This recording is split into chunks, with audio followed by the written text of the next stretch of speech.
അങ്കമാലിയിൽ പട്ടാപ്പകൽ മാനസിക വെല്ലുവിളി നേരിടുന്ന 16-കാരെ വീട്ടിൽ അതിക്രമിച്ച് കയറി പീഡിപ്പിച്ചു. UP സ്വദേശി രാജേഷ് എന്നയാൾ പിടിയിലായിട്ടുണ്ട്. നാട്ടുകാരാണ് ഇയാളെ പിടികൂടി പോലീസിൽ ഏൽപ്പിച്ചത്.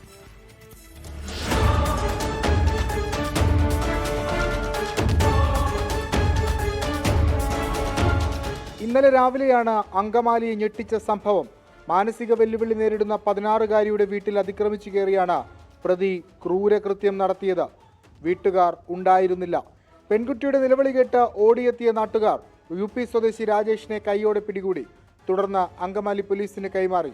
അറസ്റ്റിലായ രാജേഷിനെതിരെ പോക്സോ ഉൾപ്പെടെയുള്ള വകുപ്പുകൾ ചുമത്തി കേസെടുത്തു. പ്രതിയെ കോടതിയിൽ ഹാജരാക്കി റിമാൻഡ് ചെയ്തു.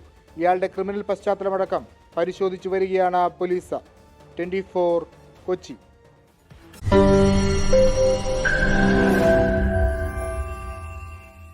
ലോകത്തെവിടെയായാലും ഏത് സമയത്തും 24 വാർത്തകളും ഓഗ്മെന്റഡ് റിയാലിറ്റി പാക്കേജുകളും എക്സ്പ്ലെയിനറുകളും വിശദമായി കാണാൻ ഞങ്ങളുടെ YouTube ചാനൽ നിങ്ങൾക്ക് സബ്സ്ക്രൈബ് ചെയ്യാം.